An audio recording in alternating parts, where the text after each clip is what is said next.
All right, everybody. It's nice to be here and be out here in California. It's really a treat to get out of my normal work in policy and working with businesses and come to a university and engage you all. You guys ready to roll up your sleeves? Yeah?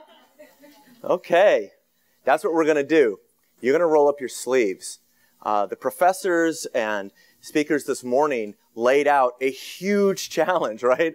Anyone feeling the hugeness at all? Does that, like, you know, yeah, putting it out on, oh, you're the young people, you need to lead the way and figure all this out. Well, this is a chance to simulate different paths towards addressing the challenges that you heard about from Secretary Schultz and Dr. Jacobson and Dr. Field before, all these speakers so far. And the way we're going to do this is that we're going to run an exercise where you in small teams are going to recommend a path towards addressing these energy challenges over the next several decades.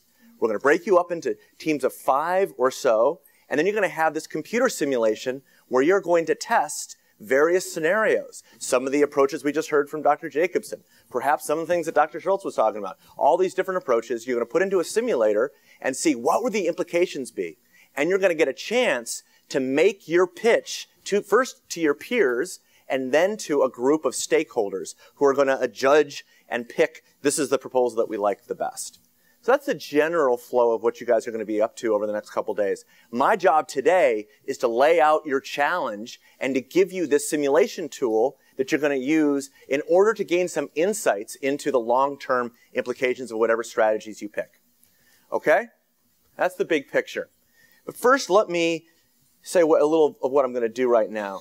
And basically, that's why we're here, all the challenges we heard about. We're going to talk about who we are, like what brings me to this work, your mission as your little think tank team, what that mission is.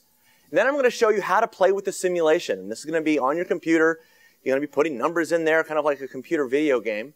And then you're going to form some teams, and you're going to have about 30 minutes with your team to get to know each other, talk, start to set up the simulation, and start the whole conversation that's going to last this whole week, all the way through Friday. We'll be done by 3:30. So first, us. I'm part of a not-for-profit called Climate Interactive. We emerged out of MIT. We studied this approach to modeling called system dynamics. And our approach is to help people see for themselves what paths they really want to take, and to address the biggest challenges to our lives on Earth. We're being funded by a bunch of foundations, some of them out here in California. Folks like Climate Works in San Francisco, I'm going to go see them on Thursday. Morgan Family Foundation is out here, other philanthropists. This is the money behind Skype. So any money that goes there goes to addressing climate change and energy transition. And we work closely with these folks here. The gap. Our mission is to close a certain gap, and you probably have seen it. Your questions indicate you've seen it as well. The gap is the understanding of climate issues, of energy and engineering, about all of these challenges facing society, and then what comes out of the mouths of our leaders, our citizens, our business leaders in government all over, that huge gap we see right now about the understanding of climate issues and energy. How do we close that gap? Clearly, more information isn't going to close it, is our hypothesis. Instead, we think better experiences of understanding the long-term implications of actions is going to help close the gap.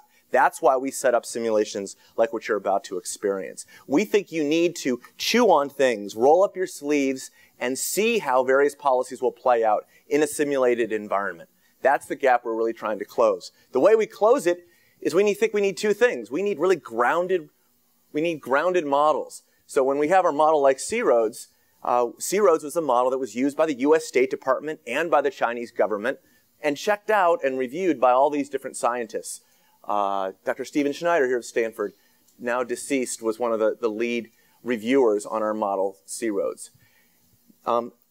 We also publish our stuff. So this is one of the papers that we publish about our model. But more importantly, we make sure they get used. This is the lead US negotiator, Jonathan Pershing, presenting some of the customized analysis that he did using EnRoads. It's really important that we answer the exact questions that people have on their minds. John Kerry used the model in the lead up to Copenhagen. we got a chance through John Holdren to brief, well, John Holdren used C-ROADS output to brief President Obama 48 hours before the Copenhagen summit. He had some very specific questions that only a customizable simulator could address. In the same way we work with folks in China. Well, this is a very fuzzy picture of all the users of the model around the world. Part of our mission is to get this into new people's hands. Some science museums came to us and said, can you put this climate model into an exhibit in a science museum? So this is one, and there are 2 different exhibits around the country that use our model. And there's also one that's on the iPad or the iPhone. So we have the world's smallest climate model. You can go there later. Don't do it right now. I can see you want to.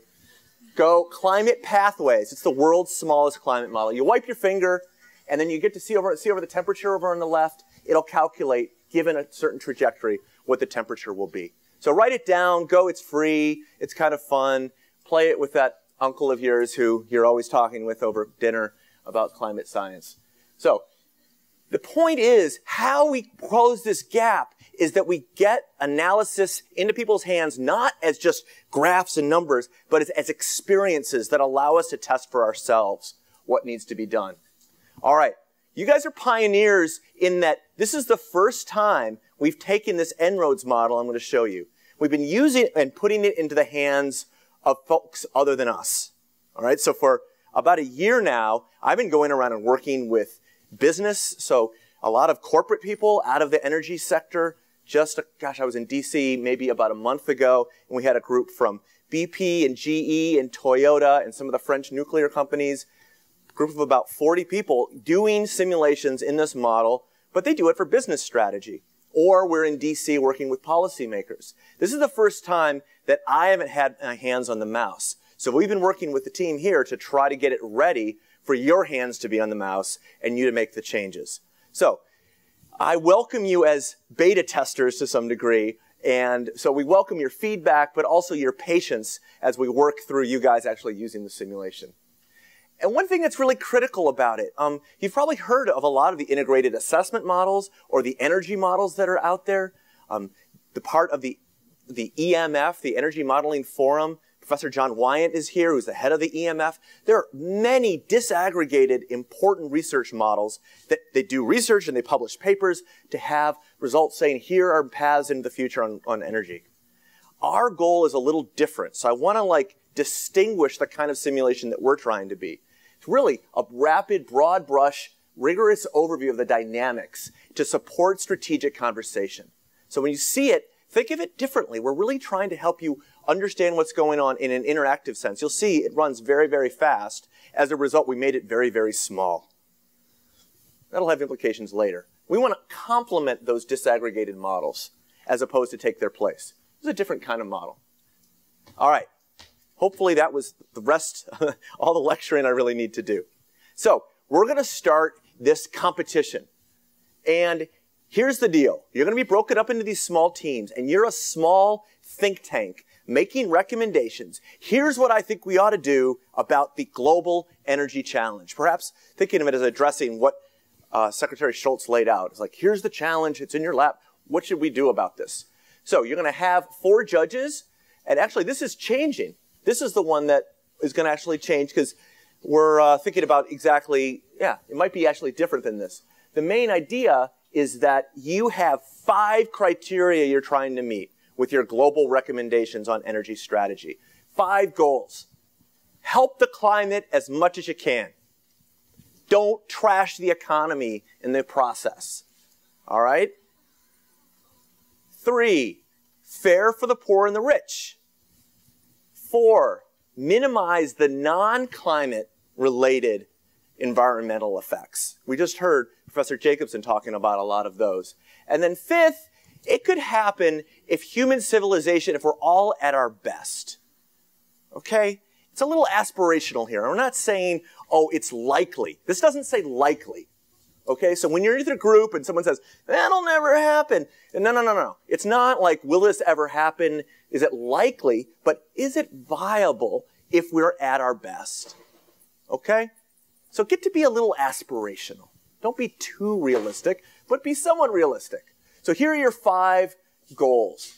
you're going to come up with proposals that meet these goals. One of the goals can be very quantified. In a minute, you'll see with this simulation, we're going to be able to say what the temperature would be in 2100. These, you're going to have indicators. You're going to know how many nuclear power plants get built. You're going to know what the price of energy is. You're going to know a lot of these other factors that are important here when it comes to the economy and the environment and viability and all that. But you're not going to have a slam dunk number that says, oh, it's a viability of 6 out of 10 or something like that. You're going to have to use the rest of your understanding of the world to add that information. I want to pause at this moment. You heard the mission. You've heard some of these goals. I haven't told you the mechanics. Don't ask me any questions yet about, like, where do we meet and all that kind of stuff. We'll work on that. But for now, any questions about the basic premise so far? Yes? So, as far as the economy, there's a necessary disruption. Oh, yeah. How can we say, all right, we're going to say sorry to the Koch brothers, but new people are going to be becoming the rising stars? I mean, how does that factor into the disruption thing where it's like some people are going to be, like, you just can't be a coal miner anymore? So there's a question, the question, if people didn't hear, is there's going to be economic disruption. There will be, as I heard it, winners and losers in this as we have this transition towards a different energy future. How do we handle that? That is handled not as much quantitatively, but as you make your case, first to your peers, then to the final folks, like, this is the best way. And we think that these people being the winners and the losers is better than not doing what we're doing. So you really just have to make an argument based on your understanding of right and wrong and what's best. Other questions at this point? One more, yeah. As far as equity, does that mean that we set an energy budget for basically everyone and say, like, there's two ways of looking at it. You can say that people who are already living a high energy life continue to do that, and people who are living a low energy life continue at a lower energy level, or do we say everyone gets the same energy ration globally, so people can go up from one side and they have to come down on the other? So the question is around with equity. Is it appropriate to, like, try to support the status quo of some people are losing a lot more and a lot less, or are we trying to balance that out? This is an ethical, moral question that is important and is part of this whole challenge you face. We're not going to answer it and say, this is what we mean by fair. Instead, your team is going to argue, this is what we mean by fair, and that's the purpose, is for you to have that conversation and work for yourself about what is a fair and right. So I've ducked 2 questions so far. Is there a third that I can duck, or? I'm sorry, I really am. We're putting it back in your lap. Yes? Political viability. Like, yeah. Are we part of the democratic society? Are we there? Right.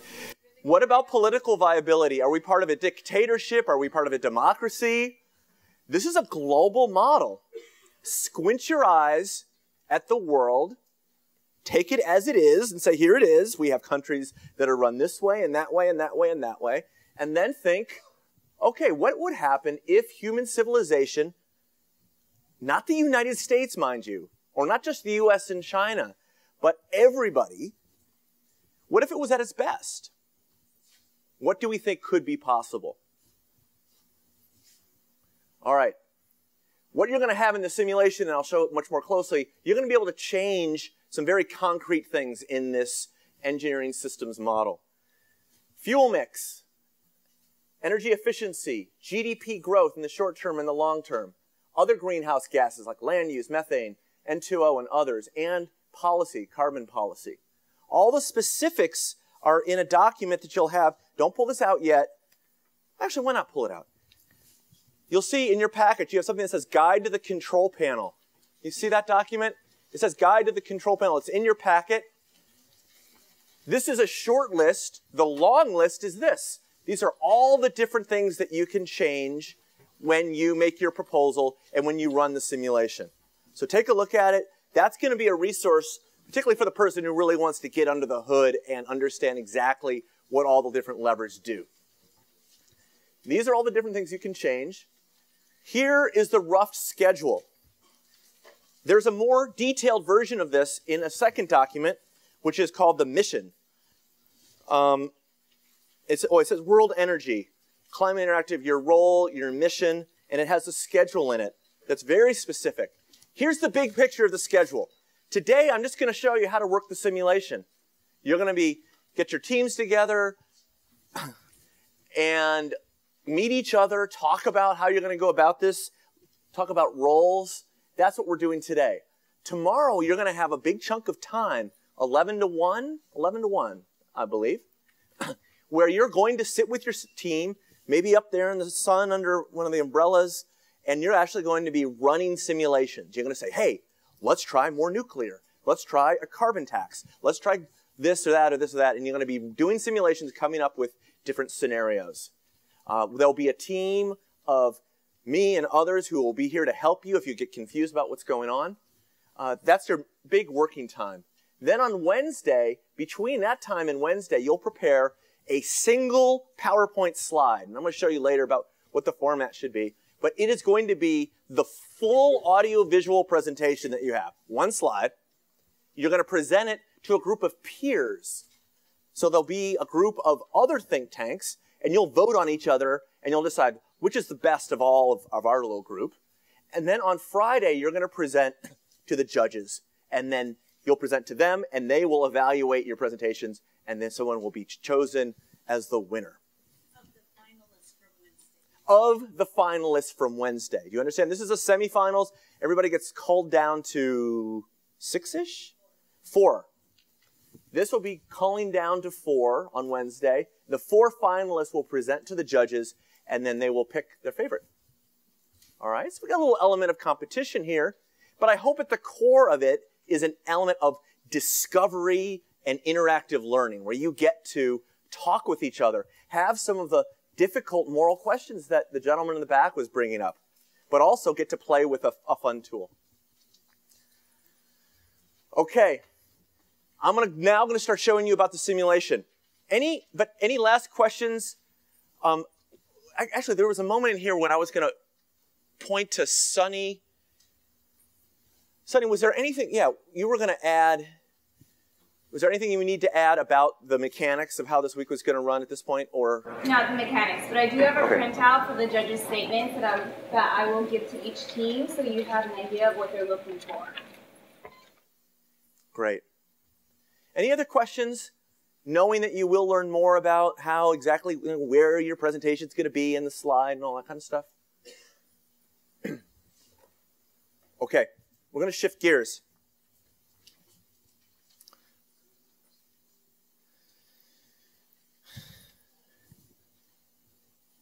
Few things just to say about the simulation EnRoads before we start running it.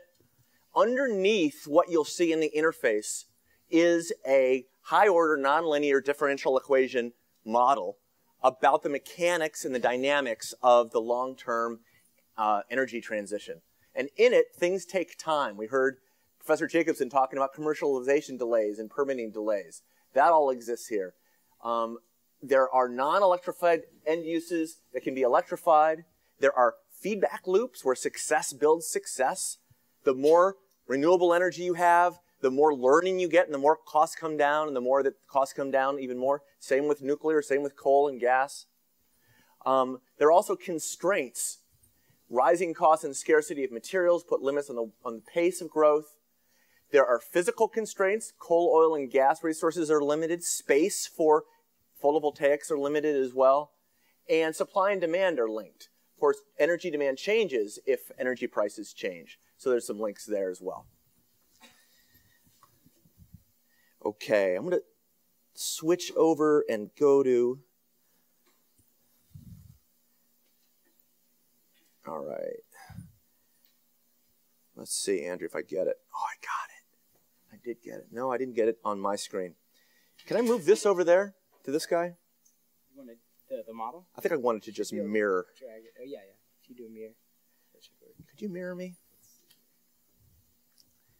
Talk amongst yourselves. Oh, actually, here's a question. Go ahead.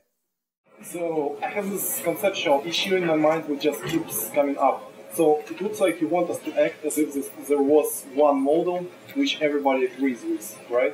but it looks like an important part of the equation nowadays is that there is no single model which everybody agrees with. Great. What a good question. So there's a conceptual, he said there's a conceptual question, which is that I'm asking you to act as if there is one model, whereas one thing we're learning in the experience outside of here and perhaps in this space as well is that there are many different models. So let me just ask a question. When you say models, do you mean mathematical models or model as in a vision of how to proceed? Especially for climate. It looks like if you read 5 papers, you get 5 different conclusions, right?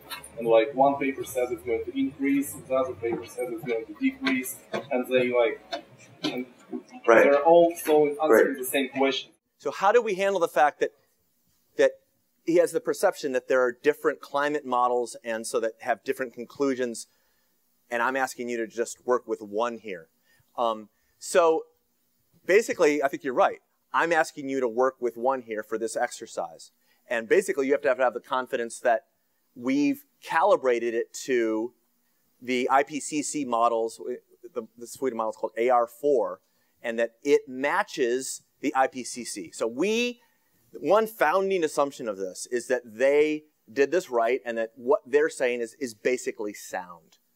And that's just a leap of faith for this exercise. So we're asking you to play within that space for the next couple days. And particularly if you see it and you go, this doesn't make any sense to me, particularly the climate part, then say that and tell us as well. Because one thing about science is always growing and continuing to learn, and we would need to hear that. That said, the climate part of the model you're about to play with is particularly well tested, and we know matches at least the accepted IPCC models. So we have that level of confidence. The energy sector, where there's a lot more kind of variability of how the energy economics works, that's a little more challenging. So I say that's where more of the variability could actually exist. So there is a leap of faith. How are we doing? Bring back up your simulation. I think Oh, great. I had to exit out to bring All right. options, so. Okay, so here we go. There we go. All right, so here's the interface to the simulation. And I'm going to show you just around the software so you get a chance to see how are we going to make sense both of this world of energy that I'm setting up, but also the software. The basic way this is set up is there's an input on the left. In this case, this is the fuel mix for the global fuel mix. And over on the right is the resulting temperature change or carbon emissions, which is one of the outputs that you're really interested in. To get a feel for the overall story, here's what's going on in the model. Look up here at the top. You see there's these different views, Kaya, demand. This is set on fuel mix, which is going to show you the fuel mix. And then over to the left is the demand. This is final energy demand on the left. But way over here is something we call Kaya. This is named after the Japanese scientist who just did some really basic mathematics and said, he actually broke this out into more than one term, but gross world product. This is global GDP, dollars of economic activity per year, $1 trillion, growing about 3.5% a year and slowly leveling off. So we're just assuming that that's going to happen, okay? You can change it if you want to. Energy intensity of GDP is the exajoules per $1 trillion. That is how much energy does it require to create that much GDP in the world. This is really about energy efficiency. What's the energy intensity of the global economy? It's dropping about 1.5% per year over time as we get more efficient technologies and as overall systems get more efficient. Carbon intensity, this is how many tons of CO2 per exajoule. So how much CO2 do you have to emit in order to create some energy? And it's not changing much. We have, you'll see in a second, a transition of coal, oil and gas, and nuclear and renewables, hydro and all that. But over time, it's really not changing much. The math here, this times this times this, gives you CO2 emissions from energy. And that's the total emissions that's going into the atmosphere. That's the stuff that's going into the atmosphere, and as we heard earlier from Dr. Field, is also getting pulled down into the oceans and into land through photosynthesis. All right, so basic math. This times this times this. As you can tell, well, which is growing? Is this growing faster than this is falling? Or is this falling faster than this is growing? Just to see if you're getting this. How do you know that? I like it. I love coming to technical places. People answer questions like that. This is definitely growing faster than this is falling, not just because your eye sees it, but because if you multiply these, this is basically flat. This times this means CO2 is going up, okay? The emissions are going up. So that's the overall story. And what you'll see, the way this model works and why we have set it up to work interactively is that you can change things. So watch over on the left. I'm going to just change. I'm going to start playing with stuff. So there's, see the green line? So GDP could be higher, it could be lower, and the emissions will change. Energy efficiency, watch the second graph now. You could have accelerated energy efficiency in the world, and that's going to change the energy intensity of the GDP. In the same way, we could have some sort of carbon price that would change the fuel mix. And so the third thing is going to change. So the process that you're going to be going through is making these changes, seeing what the results are, and building your own conclusions about what the best strategy is. The Kaya isn't, I think this is a better way to look at it, but you could choose to show it however you want. This view shows a lot more about the carbon intensity. Remember that one that was kind of flat? The reason it was flat is because this was going on. From 2000 to 2100, this shows the overall energy mix. Maybe I'll use my pointer thing. Over here, up here at the top, didn't want to do that. Excuse me. Oh. Okay, maybe I'll just use my hand. The red line for oil, we see oil is growing and growing. What do you think is happening out here in the 2050s and the 2060s? Someone said something out there? Depletion. It's starting to, there's less oil. Not just running physically out of it, it's just getting more expensive in the model. Oh, great. It's getting more expensive in the model out here in the 2050s and the 2060s. So it's starting to peak. So we have hydrocarbons get more expensive out in the 2050s and 2060s. Black line is coal. The energy we produce from coal is just going up and up and up. We don't have any depletion in this simulation because we're assuming there's so much out there. We can change that. There's actually a place you can go and say, well, what's a world with less coal? And we actually have some depletion later in the century. Blue line is natural gas, growing and growing as a global energy source, getting expensive out here a little bit further into the 2060s. Here's nuclear growing slowly. It could grow faster. Here's renewable, bio, and hydro. Now, why did we choose this? The reason we chose this was what we did was we actually drew upon some work here at Stanford, the Energy Modeling Forum. Dr. Wyant pulls this group together, and what they do, which is really great for people like me, is that they publish all of their results and all the different scenarios. So what we chose to do was we pulled in the model runs from the EMF models, and these are some of the models that are shown here. Here are the graphs. See, all those lines are other modelers' models. The pink line is EnRoads, and we said let's be kind of in the middle of the road.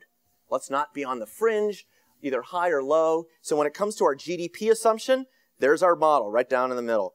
Energy use, try to be down in the middle. Fossil fuel use, and you can go look at this, by the way. If you want to go check it out yourself, this is the main area where you get to see all the different graphs. I just went over here to comparisons, to EMF, and you can go see energy intensity, carbon intensity of GDP, and we can also look under their different scenarios because they don't just publish one, but you can go see what about in their reduction scenarios, what do they assume carbon intensity would do?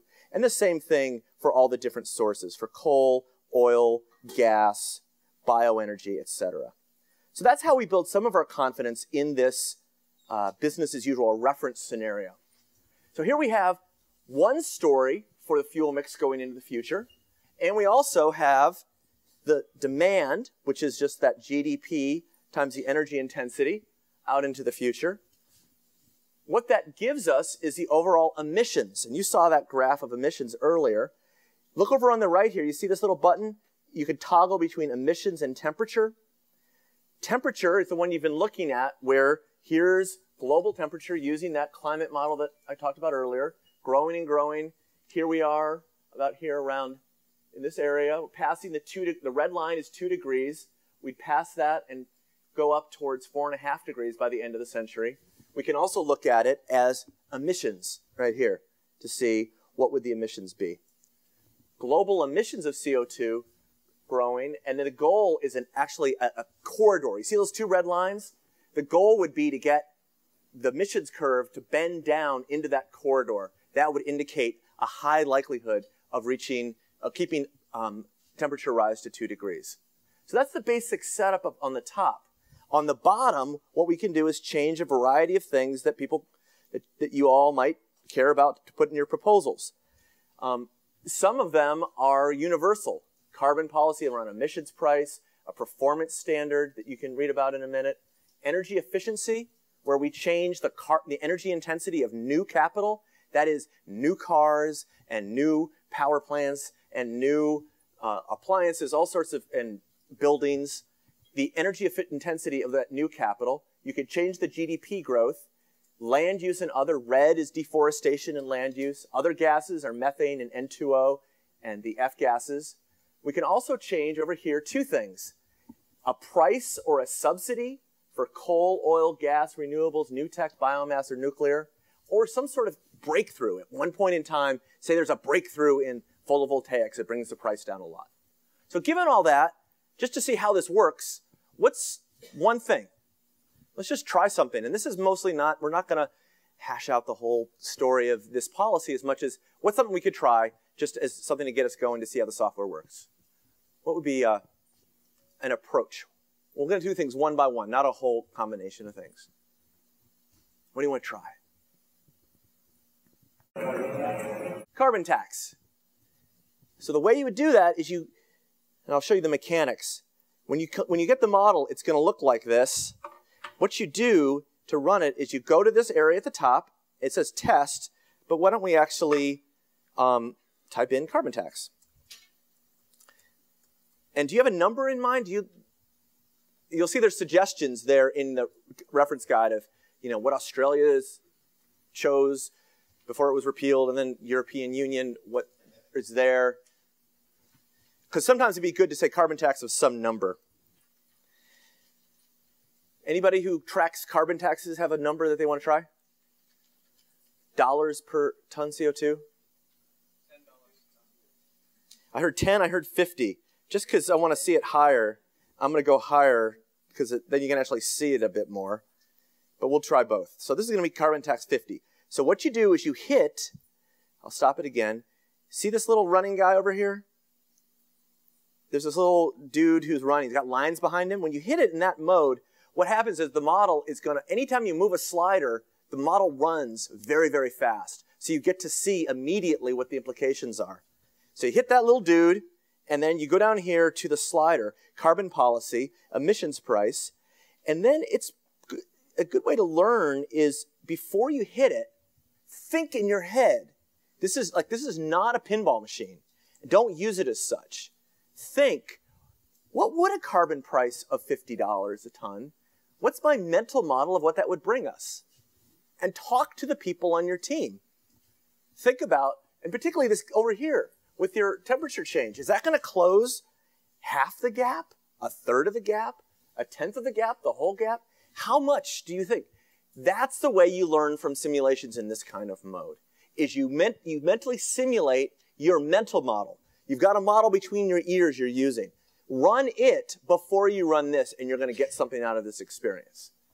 So what's coming to mind for you? How much of the gap do you think a carbon tax of $50? And play it out. Like, let's think, gosh, it would mean that we would have, the coal, oil, and gas would be somewhat more expensive because that's more carbon intensive. Renewable energy would be a little bit cheaper. Energy would be a little more expensive, so that probably would change energy use. Think for yourself. I'm not going to make you call it out right now, right? But think about it. So here we go.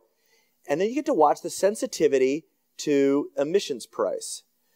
So what I'm going to do is grab it and if you're running this yourself, I find it really helpful to wiggle it. It's just move it up and down and see how much does it actually change. So someone tell me, what do you see changing?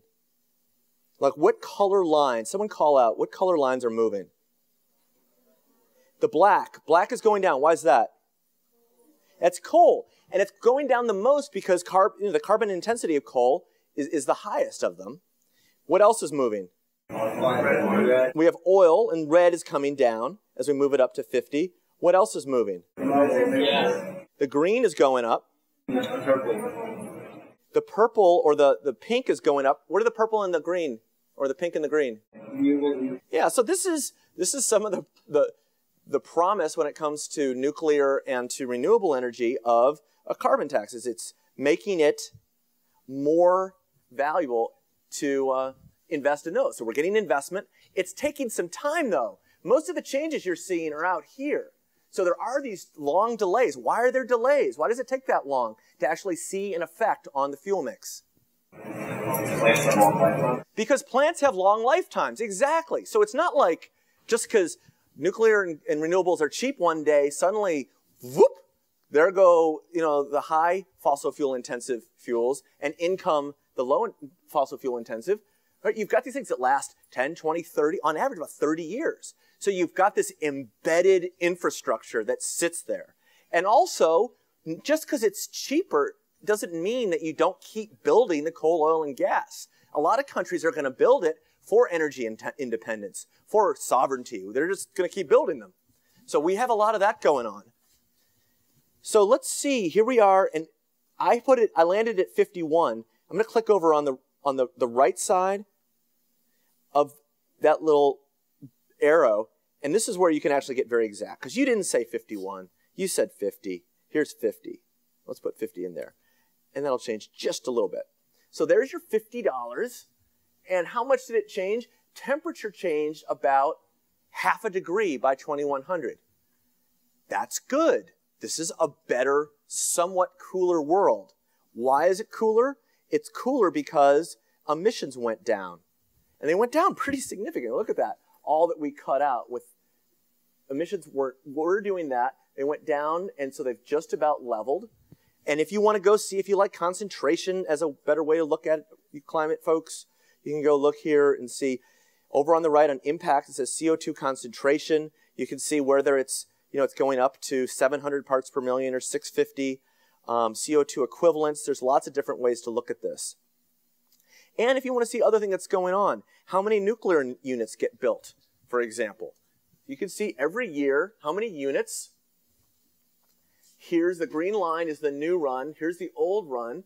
We're seeing that we're building more nuclear units. And you have to imagine, this is where, remember I said some of it's the climate measures, but you can get some sense of how we would cite by 2040 800 new nuclear units per year. And then by 2600 by the end of the century if we took this path. In the same way, we have to cite renewables and etc.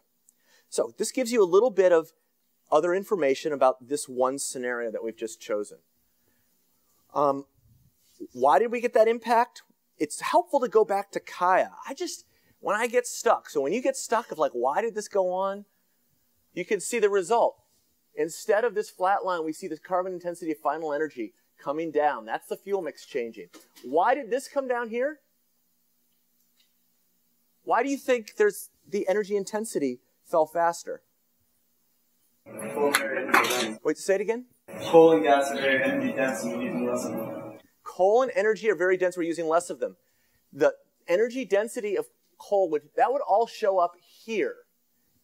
That wouldn't be an explanation of why energy use per dollar of GDP went down. This has got to do, go ahead. People have to become more efficient because it's more expensive. They do in the model, that's exactly right. So what's happening is energy, and we can go look at the price of energy is in here, and I encourage you when you get this to go look around.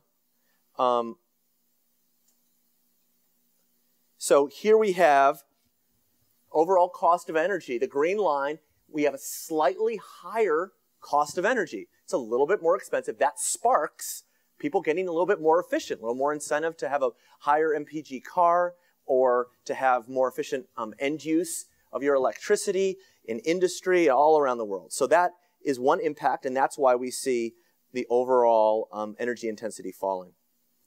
All right, so the basic idea here, when you do these simulations, don't just play it like poke, poke, poke, poke, poke. How can I get this to come down? Think, talk about you're doing an experiment in a real experiment, and then talk to each other. Here's what I think is going to happen. Run it, see what happens, and then talk about the results till you understand why. And then you say, okay, that was great. I'm done with that. Stop it. And then you get to say, all right, let's go back and try another one. And you can change the name, and we can try gas. You can try methane. You can try whatever you like. Shut down some coal-fired power plants. You can subsidize some more coal-fired power plants. Anything you'd really like to try.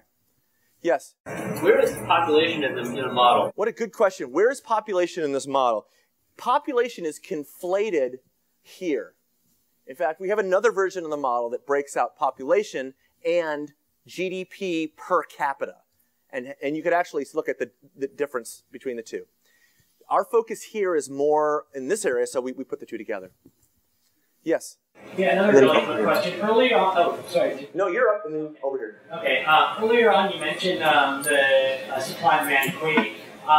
Do we have the ability to adjust the market equating conditions? Because it looks like it's kind of like a general equilibrium model. Okay, what a good question. So supply and demand are affecting each other. Do you have the ability to change that? Because it looks like a general equilibrium model. So it's not a general equilibrium model. Those are very good models. They address different sorts of questions. Yes, you have the capacity, but this is like the danger zone. Don't get, you can get in trouble if you do this, but we love transparency more than we fear you getting in trouble. So I'm going to show you how to get in trouble. You ready to get in trouble? If you go here on the main page and you slip underneath, it says full control panels. It says assumptions and conditions. This is where we start laying out, and for the super wonks in the group, you may want to go play with this. This lays out all the assumptions. So our theory of change is make these simulations as transparent and open as possible. We give them away. Obviously, we're putting them on your computers. That's why you have people around the world using them. Here are all the assumptions, like initial ultimate resource remaining. Remember I told you that we assumed that you could run out of stuff and there could be a world with more coal or less. Remember I said less coal? So there's an assumption for how much coal is in the ground. And if we wanted to, we could say, well, play it. I don't believe you that we're never going to have expensive coal. I think it's going to get expensive because there's a lot less, or the purple people of the world are going to say, I don't like it. So watch, so you move that number down and you can say, well, here's a world with less coal. And of course, see the shift? You have more gas, you have a little more oil because you have less electrification without cheap coal.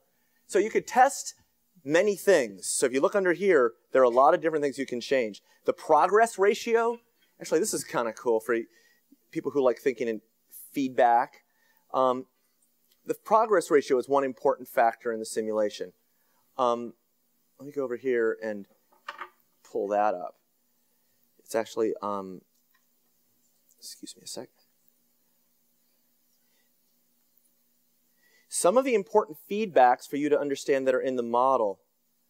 This is, actually, you guys are all engineering types. You can handle this. Or energy types and everything. What we track is how much energy production is under construction. Then we have acquisition and how much is actually in use. But there are feedback loops that drive this system. The one that I just exposed is down here several, right here. The more we have in use, the more cumulative production, the more progress down the learning curve. Like this is like the 10th, the difference between the 50th paper you wrote and the second paper that you ever wrote in your undergraduate, right? The second time you write, you're like, oh my gosh, this is so hard. You learn through your cumulative experience. So you get better and better. So your cost, or the time to write your paper, in this case, the cost of the energy drops, the attractiveness goes up, you order more. This is a reinforcing positive feedback loop that's built mathematically into the model. In the same way, the more you have in use, the more complementary infrastructure. With renewable energy, it's the ability of your grid to handle renewable energy. It's the number of solar engineers that are out there. It's the supply lines. It's the policies that are out there. This is built in, and it's governed by what we call the progress ratio. Energy economists understand with every doubling of capacity, how much does your cost drop? For renewable energy, they think it's about 20%. So the progress ratio is 0.8. You multiply 0.8 by the overall cost, and that's how much it drops, 20%. If you think that's crazy and they've overestimated it, you can go and change that. In the same way, one of the other important loops, I just showed you this one. The more you use, the more cumulative production, the less resources remaining, and that is increasing the source cost. That's another feedback loop. So when possible, if you're trying to figure out what's going on in this model, look, and we'll share all these diagrams with you. What is the structure that's underneath it that's really driving it over time? But you are asking more about the strength of, about the model itself and what was underneath the assumptions for demand. In the same way, so I'm finally getting back to your answer, the guy who asked this one. In the same way, if you go to this energy economy area, economy-wide, you can see these are the sensitivities of those various effects. So like when energy prices go up, how much does demand change? You can change them if you really want to, but this is, again, the danger zone because they're very sensitive and we've got them calibrated the way we really want them. If you really want to dig in, probably stay away from them, but know that they're there. And then when you go home and you really want to get into this and do your thesis on some tests of it, go dig into that because you'll need to. Other questions? I've got 10 more minutes to get you oriented to the simulation. Maybe I should do a few more tests and show you around the software a bit, and then you're going to meet with your teams. Oh yeah, you've been so patient, my friend. Go ahead. I have a similar question that when you increase the price of energy in the model calculated by putting carbon tax on, now how does that affect the economic activity, and is that being calibrated already in the model? Right. So when the price of energy changes, then demand changes. It's called the rebound effect. And people debate whether it's strong or whether it's weak, how much it changes and all that. Instead of saying we know exactly what it is, we choose what we think from the literature seems wise, and then we let you change it. And it's this factor right here. It says price sensitivity of demand. And if you want to try a scenario where it's stronger or it's weaker, you can change it there. The key feedbacks that we're researching now and we really want to add, do you notice anything crazy about what is, here I'll create another, what is wacky about, actually, this world right here with this graph? What's funky about this graph? Here we have two different scenarios. That doesn't change. Right, what is the feedback of energy prices and of temperature and all the impacts that we were hearing Professor Field lay out on this? We have them built mathematically in the model, but we haven't yet built the confidence in how strong those feedbacks ought to be. Like, someone tell me, why would this be affected by what's going on down here? What is the feedback loop? Somebody who hasn't answered something yet. What is a story about how this feeds back over here? Changes input prices. Say it again? Changes prices of inputs. I mean, if you issue a carbon tax that increases the input and increases steel. Right. Which could change your GDP. Like, how fast do this economy actually grow? What about impacts from temperature? Actually, yeah, someone else who hasn't answered one of these questions yet. What's the feedback loop that goes here from emissions to temperature all the way around to gross world product? Yeah. Society could start collapsing. Society could start, exactly. Economies don't grow because we're spending a lot of money dealing with, like this summer, $30 billion for the Midwestern drought in agriculture. What was Katrina? Was $174 billion. U.S. is spending $700 billion a year on military. Those are things that, partly from energy effective things. Wildfires was $150 million in the West just in Colorado. So all those things cost money that could lead to different rates of growth here. And people have estimated it. We haven't added it into the control panel yet. But that's it's just something that you consider that's not in the model right now. we have just a few minutes. I want to show you a few more mechanics so that you can really get your way around here. The basic premise of what you're going to be doing, if we go here, I want to go do another test. Let me see what else really should be shown. Oh, once you do a run, we did that first run, and see the purple line over here that's still showing up? When you want to get rid of it and you want to do a new run, you see this little gauge here? This is your, and by the way, all this is documented in some of the materials that you're getting, but this is your control panel, and it shows all the runs that you've done. You did a full test, you did a carbon tax, and a test. So you move them over to this other side, and you get rid of them, and then you say, okay, I'm going to try another one. So if you want to try something else, this is going to be test 3. You go down here, and you notice here where it says coal policy, you could switch this to be oil or gas or renewables, and then you can make a change, like you can have a subsidy. So watch the green line over on the left. It's going to move up and down in a second. Let me just bring it back in. Hold on a sec. We have a little freezing going on. The VenSim seems to have frozen.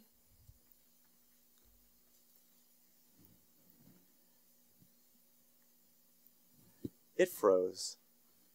So what we'll do, and you may actually run into this, is we'll just pull out of this and then try it again.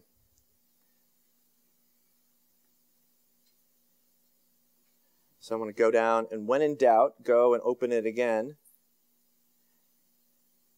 And then we can do it again.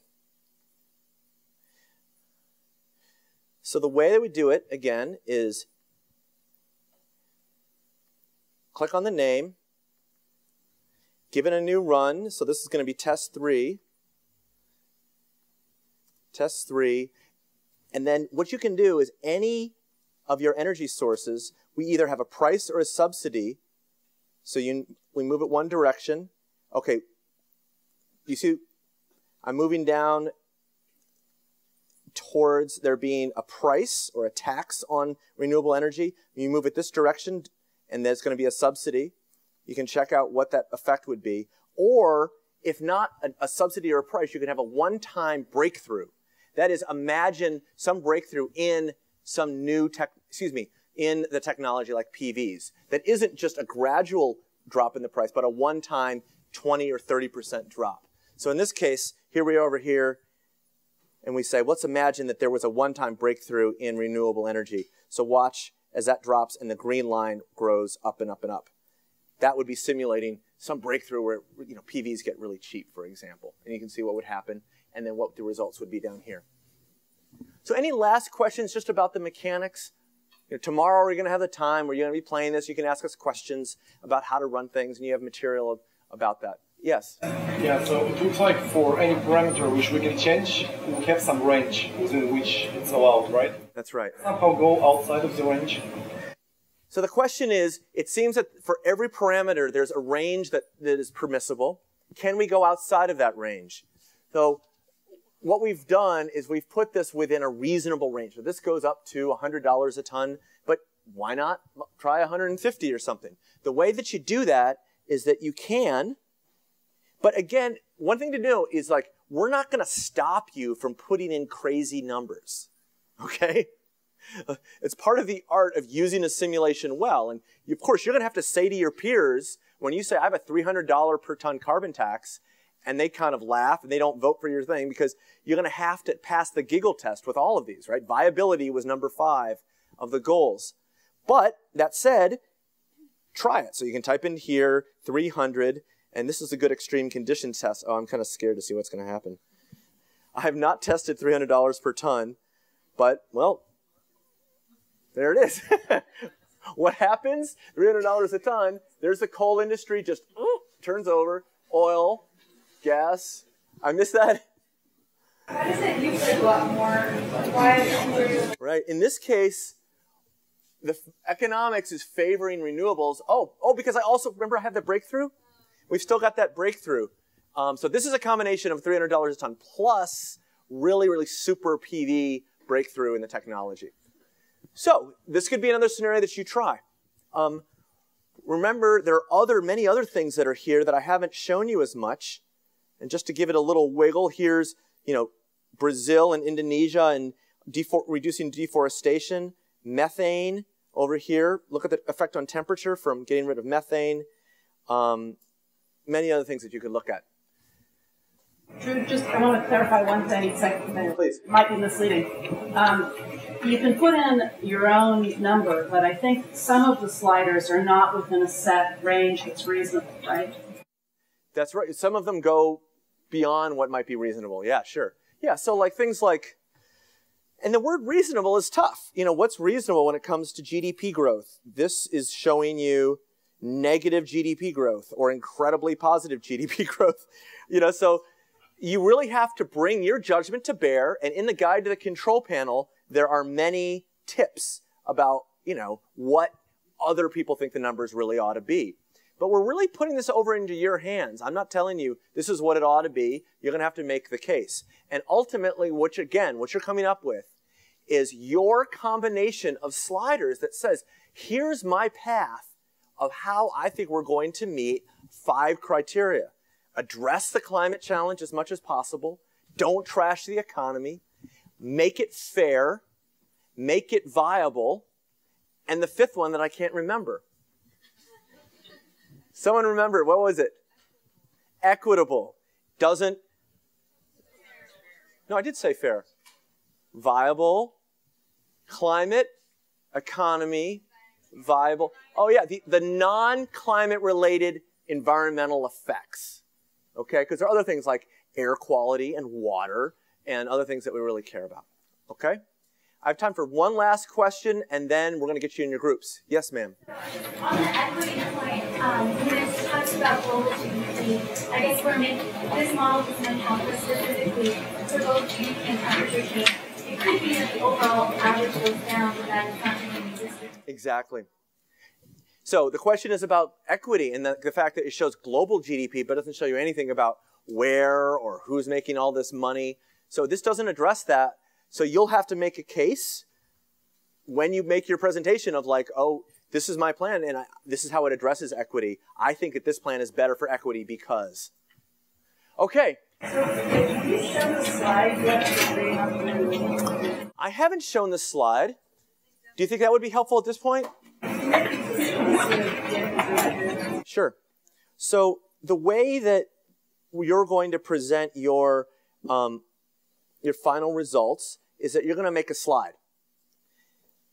And the slide is going to look something like, let me see where it's up here somewhere. It's going to look something like this. This is an example that I made, which is just kind of like an example. It's going to have 5 features. The first feature is going to have some adorable and cute name. I said Team Pacific, you're much more creative than I am.